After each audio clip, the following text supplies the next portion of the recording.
The Book of Honey, by Isida Rochas, Chapter 15, Share Not Compare, August 15, 2030, 6 p.m. Honey, William and I arrived at the clinic.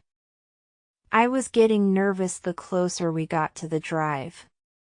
Not knowing what Uncle Bruce or the doctor would do. I didn't think they would hurt me. I've never done something that made him question me. I don't know what to expect from them. I was trying to maintain control of myself. Uncle Bruce might yell at me. But yelling doesn't seem like something he would do. They might send me packing came across my mind. If that happened, I would make my way. Too bad. I was looking forward to getting to know William a bit better and seeing what I could find here in England. I asked myself, why do I even care? I did everything I could to be safe. As suddenly as that thought came, I banished it. Saying to myself, "Honey, you have never been someone that makes or accepts excuses. You take what is handed to you. No apologies, no regrets."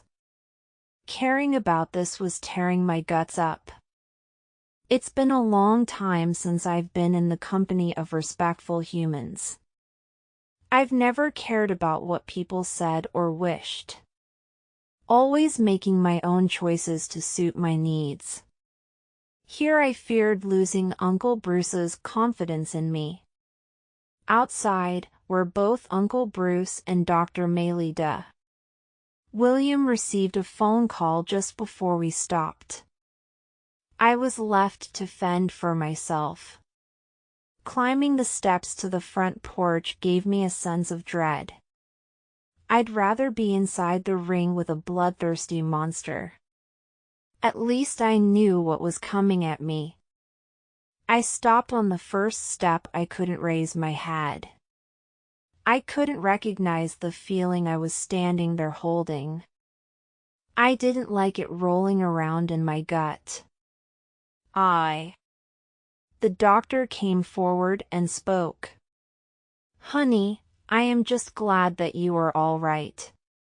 Still, looking at the ground, I could verily say, "Uncle Bruce, I'm all right." His tone just about kills me. Well, I can see that, because it would be a real shame if you were to disappear on us now. Inside, I've never had to face his anger or disappointment. I couldn't help myself. His words made tears fall. "Yeah, I agree." Rubbing my face with the back of my hand, I turned my face to see William staring up at me. I had nowhere to turn as the heaves pull through me. I cover my mouth. Letting that sound out was the worst thing for me. He says in a low voice, "It's okay, honey." He didn't get it. Two hands pulled me into an embrace, and I heard boys go inside now. Neither of them had anything to say about it. When the door behind me closed, I let go of the sound I was holding in for so long. She says nothing. I sob and it was anger. Anger at myself for being so weak. Anger at the things that keep following me no matter where I go. I can't seem to breathe at all. But Dr. Melida's hand rubs my back. "Just breathe, Nisi, let it go." After some time, she pulls me gently to the side of the house to a porch swing. We sit. I say nothing for a long time, because I felt it would do no good.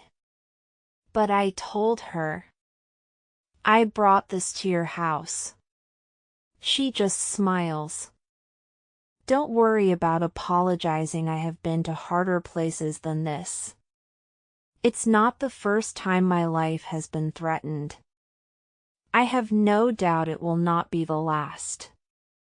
I will tell you a secret that nobody knows but Bruce and his closest friend. While I was traveling, I came to a refugee camp in the Congo. I was captured by war guerrillas.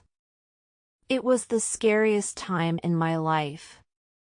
The only reason I wasn't killed was that I was a doctor they could use. How did you get free? Bruce Beck set fire to the jungles to get me back. I laugh at that. I have no doubt he did. The doctor says. After that, Bruce and I had a falling out. We spent 2 years not talking to each other. Why? I was shocked by this. She tells me.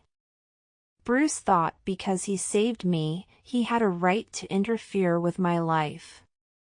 I never respond well when others back me into corners and take away my choices. Being someone to me didn't give him that right. I asked her. How did the two of you work it out? The doctor takes a deep breath, looking far away when she says to me.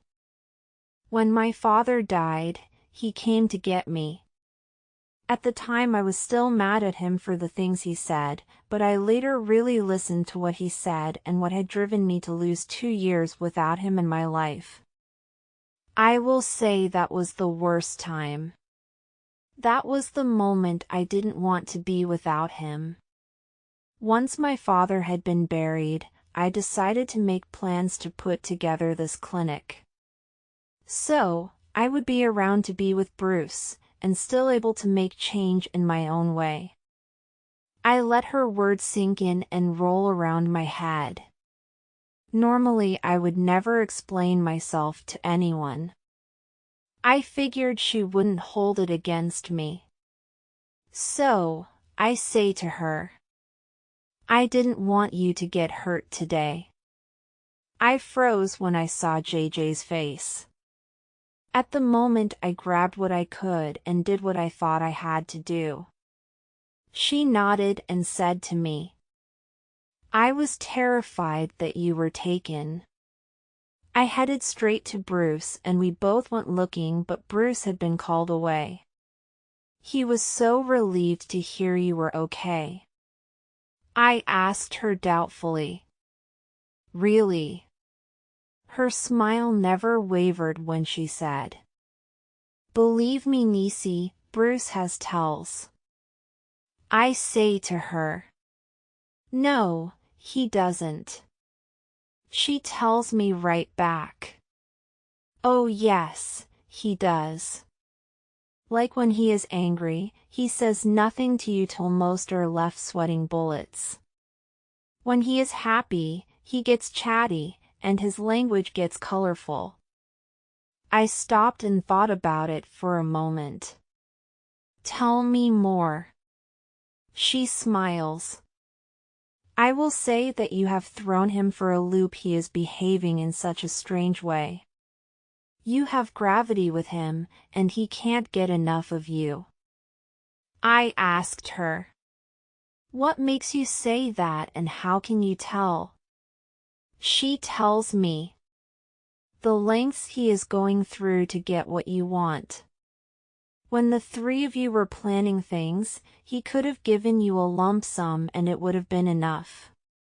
Bruce wanted William to put in equal effort to get you what he believes you're owed. Also, he is willing to deal with Noah for you, is saying something. I don't know what to say to that. So, I ask. Who is Noah? This was the first time her classy smile slipped from her face. He is a former boss of Bruce's. Bruce can't stand him, but if he is willing to deal with him for you. To me, that is a big deal. There is a pause between me and the doctor. She is staring at her hands when she says to me. Honey, I forgot for a second when we were out that you weren't just a kid in need of some fresh air. I am glad that you were able to come back from it this time. I apologize for my actions made you do things you shouldn't have to. I smile and am touched by her concern. It's okay. Dr. Maley did this isn't the first time I've handed someone their ass, and I'm sure that it won't be the last. She says to me in a tone of teasing and outrage. I think it's unfair that you keep calling me doctor. For now on, I am Auntie D. If Bruce is your uncle, then I must be your auntie. I told her. I think I can do that. She asked me. Are you ready to go in? You look like you could use some stitches. I nod when she says to me. Besides, we need to put the men's minds at ease. They don't like to admit that we are stronger, so we must pat them on the head to let them know we are okay. I laugh at that. Auntie D and I went to my room. She gave me 3 stitches and pulled the larger pieces of glass out of my leg that I couldn't reach. When she was done, I told the whole story to Uncle Bruce and Auntie D. Bruce raised an eyebrow at me when I call her Auntie D, but she stared back, and he had nothing to say. Once I was done, they all left. I went and took a shower, washing the pink and dirt out of my hair. I changed into one of the outfits that I picked out. By the time I was done, I was so tired I went straight to sleep. August 15, 2030, 9 p.m. William I left with Bruce so we could discuss the plans to move Honey. I told him about JJ, the man my guys picked up. He was in the hospital with several stitches and a concussion. Bruce seemed kind of glad about it. We spent the day going over our plans down to the finest detail. Then it was back to paperwork. To the files that were still unorganized. Still months away from ever being complete. After a couple of hours in, I say to Beck, I called Noah earlier today. Beck looks up for a second. I figured, what did he say? I say. He scheduled a meeting for the 2 of us in 3 weeks. Beck nods and says. More than just lunch, I would expect. I agree. More than likely. Beck asked me. Have you written the proposal for Noah? I told him. Done even before I called. I would rather write 3 more of those things than ever have to sit down and entertain him. Beck smirks as he says. At least you've grown a pair. I was worried for your sake. Being pairless in front of your girl would be tragic. In my head I've checked and no, I've said nothing out loud as I was wondering what gave me away. Beck proceeds to taunt me. Oh, William, you know I can read your mind like a hollow log. Your walls are kind of thin. I can see right through it. So, what did you say? I try to ignore him. He asks. What did she say? I try to keep it together, but thinking about the things we said in the car, my corner lip rose in a smirk. Beck spotted it and pointed to me. Ha, I knew it. Melida owes me money. I said she would make the first move. Caught off guard, I say out loud. For your information, I was the one that made the first move. It was too late, and I had already trapped myself. He was smiling in victory, circling his eye with his fingers. Like a log. Damn it, Beck, I promised I keep it between the 2 of us. Well, it was never a secret from me, William. Besides, if you blame me, I know she will understand. So, how does this feel compared to other times? I felt like a child who's been confronted with a crush. So, I refuse to deny it now that he's caught me. I tell Beck. It's different. I'm not looking for a loophole to jump out of, the moment I got in. If that is what you're asking. I have to be mindful for her sake. I find I like that. It keeps me from losing track of myself. Beck asks. That's good. Do you have any concerns? I tell him truthfully. So many. I know that age for her doesn't mean anything, but I do not want to be accused of taking advantage. Also, I have no concept of speed for this. She needs all the time she wants to take. Truth be told, with Honey I have no real understanding of how this should progress. So, I've decided that I will let her be the one to set the pace and follow as best I can. Being there for her is all I want right now. Telling Beck. Lately anytime I would hear or see something happen to her, my heart would stop. I may be slow about these kinds of things. Not so slow that after a few times I wouldn't get it. Like with you, I don't feel the need to be so guarded with her. It was a very interesting conversation back to the clinic. Beck says nothing, just claps his hands. I truly hated him sometimes. Then I told him. Today it was just as bad when I found her down that alley. Bruised, bleeding, and covered in filth because she had to defend herself in our care. Today I was useless to her. I felt useless in every way. Beck agrees with me. Yep, you were useless. And so was I. There is no doubt that my wife will yell at me at some point. Let me say that your attitude seems to be in the right place, and I hope that it works for both of you. Thank you, Beck. I don't have to say if you hurt her, I will kill you. I thought about that for a moment. You're right, she would get to me long before you even had the chance. Let me share with you what I found out about the man she called JJ. I sent Beck the medical report. He read through it, then he stopped and whistled. I also tell Beck about the story Honey told me in the car.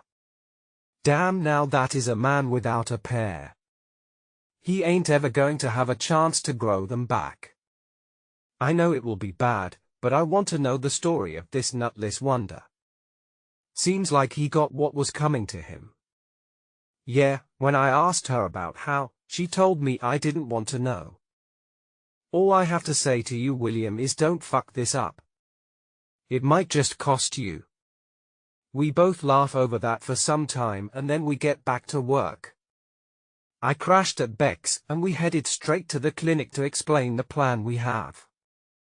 We meet Honey and Dr. Maylida for lunch. Once we eat, I present our plans. Honey was very quiet for the most part. She asked a few questions, but she didn't have much to say. I tell her. We're moving you in 3 days. Pack what you need for a week. We will get the rest of your stuff later. We'll be using decoys. Honey asked. Decoys? I told her. We will be dressing people to look like you, leaving at the same time going in different directions. Beck diverts. While your decoys are leaving through the doors, you will be left underground. There are tunnels underneath the clinic that lead to different points of the city. You will be leaving through the south tunnel that leads to an alley where a box truck is parked over the exit. You will climb straight into the truck. We expect you to make it to the safe house by dark. Do you have any questions? Honey asks me. Will any of you be going with me? I nod. I will be walking with you to the end of the tunnel. After you get into the truck, I will be taking turns driving until we get to my car. I will be following you in my car. Bruce is leaving for the places on the schedule you gave us. It will be some time before he is back here. Honey looks at Beck. He had his stone face on like usual. When she says it in a very pointed way. So, you're just going to leave me here? Beck tells Honey. Oh, don't miss me too much, my girl. I'm going to be busting skulls in other places. Putting all your hard work to good use. My job is to bug the piss out of Miss Red. I will be keeping her so busy that her head will be spinning. I'm now the dog at her heels. I already have some takers for the bait I've put out. Honey shrugs. All right, but tell me when you get back into town because Uncle Bruce, I'll miss you by the time it all goes down. Beck says, I will send you a gift once I have the chance, all right. Auntie Dee says, I will be coming to visit you when I can as well. Honey says to them, I'm looking forward to it. I move on with the briefing. I walked Honey through the plan twice. It is late in the evening when both Melida and Beck leave. I look at my phone and know that I had some time to spend. Honey. She looks up from her phone. Yes, William. Is there anything you're concerned about? She shakes her head. No, it's a good plan. Her head goes back down to her phone. I don't know why, but her lack of attention was bothering me. I never usually have any problem keeping a person talking, but Honey just shuts down and cuts you off like it's easy. So, what are you up to? She stops to look up at me from under a hood. She smiles with this look on her face. Stuff. That was all she was giving. I was feeling awkward, so I figured I'd tell her about what Beck said yesterday. So, Beck and Melida were taking bets on which of us would make the first move. This got her head to whip up. So, you spilled everything? No, he already had me before we left yesterday. She shakes her head and shrugs. Well, it doesn't surprise me in the least. What did he say? He hoped it worked out for the both of us. She just shrugged and once again she dives back into her phone. I didn't know what to expect, but this wasn't it. I was left there to stare at her. I let out a sigh. She must have heard it because Honey asks me. Is there something wrong, William? You seem to be a bit on the clingy side. I let that one go when I say. No, I have nothing to do, it makes me chatty.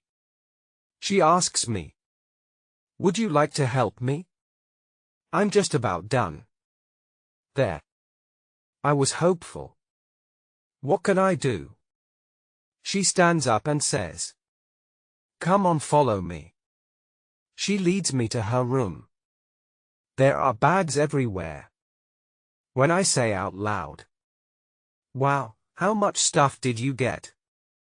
She looks around and says to me. After a lifetime of making do, I kind of splurged. I asked her. You need me to help you pack? She shakes her head. No, I'm giving you something to do while I pack. It would help me out. So, I ask. What do you need? Honey tells me. It's simple. Sit in that chair. I take a seat and Honey brings over a table some tools and a wooden frame with a metal rod in it. Then a spool with wire. I need you to make me wire spirals. This dowel has a hole at one end, thread the wire in, hook the drill to the end dowel, and rotate the drill on the lowest setting till you get the hang of it. Then wrap the wire around the rod. Then clip the end of the spool. Remove the drill and rod, slide the spiral off, lay it on the table. Once you make as many of those in all 3 colors, I will show you the next part. Honey's instructions were clear and encouraging. She didn't get flustered when I made mistakes. She didn't take it away or tell me to get out of her way. She was confident that I would get it right. It seemed teaching came very natural to her. Honey conducts herself like someone my age or older. She has skills and understanding that most people don't learn till they are much older than me. Honey watches me the first couple of times and had to show me 2 more times before I got it the way she wanted it. Once she was sure I was able to do it with no problems. By the 3rd one, I could sometimes look up to see Honey running around the room packing. She had a duffel bag carefully folding and rolling clothes, wrapping electronics in plastic, and packing small breakable things inside shoes with socks. The things she couldn't take right away were put away in boxes and labeled. I was very impressed with her attention to detail. When she seemed almost done, I asked her, "May I ask what these are for?" While still packing, she tells me, "You making small fine rings I will use to make chainmail gloves and foot covers." I ask her, "You can do that?" She nods. "Yep." I say to her, "That's kind of awesome." She chuckles at me. I asked her, "Can you make me a set?" I'd get all the materials. She says, "After I make mine, no problem. I'll even show you how to use them." I asked her, "What do you use them for?" She gives me an annoyed look like it should have been obvious. Punching people in the face." I asked her, "You use chainmail while you're fighting?" She nods. "Yes, I do." She zips up her bag. She grabs some paper shopping bags next to her bed. I saw they were full of rings. Sitting down next to me, she pulls off one of her arm warmers. "Do you see this scar?" There was an old scar on the palm of her hand. I nod. "When I turned 10, they moved me up a class. Because I kept taking down anyone close to my age. My first opponent was a red-haired boy from Ireland. He was tall and skinny. To me he seemed like paper. I did the same things I had always done when I was playing with my age limit. I was right about him. He was weak but fast, and I almost had him down. At the last minute, I saw a flash come out of his glove. I raised my hand just in time to catch it in my palm. It went straight through and was 3 inches away from my eye. I kicked him in the kneecap. Then flipped him over my head when I cartwheeled backward, kicking with my feet into the cage walls. When I stood up with a knife sticking out of my hand, I was pissed because of how scared he made me, and how stupid I was that it almost cost me my eye. That was the first time I kicked someone unconscious. I got up in a blind rage and screamed many bad things at that boy. Till Manford came and pulled me off him.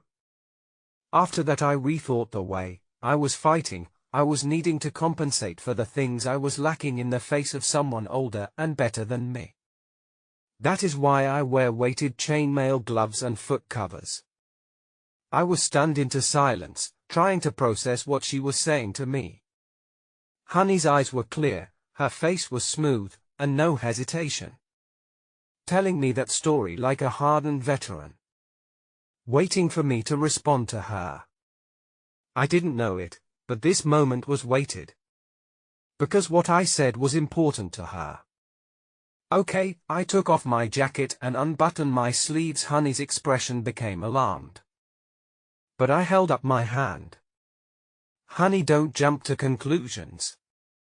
I pulled my arm out of my sleeve, lifting it to expose my shoulders. Old, faded nail marks were on my shoulders when I tell her. Once a week my mother got her nails done at a salon. She loved them long and colorful. I can't even remember what I did to make her so mad at me. One minute I was standing there on a shelf of books, next, I was holding my head against a bookshelf pleading for her to stop. I put back my shirt and jacket. "How old were you?" I tell Honey. "It doesn't matter because I'm not trying to compete with you." "Honey, this was about sharing, not comparing. You told me a scary story and I felt it was only right. I have no clue about what you've been through, but I know you've been through it." Honey takes a sharp long breath and lets it out, standing. She says, "William, close your eyes, and if you open your eyes or move your hands, I will slap you." I close my eyes and put my hands on the arms of my chair. I feel her step closer to me. Honey leans in. I feel her breath on my face. She kisses my cheek and then whispers, "Thank you." My heart is beating a little fast. The urge to open my eyes was so great. I hear her sit back down and move her chair around. Honey tells me, "You can open your eyes. But don't talk about it, okay?" All I say is, "All right." I know there is a grin on my face. I open my eyes and her back is to me, cutting the spirals into small rings. I just continue to make spirals as she cut them. I could have sworn once or twice she stopped for a moment and wiped her face and kept cutting.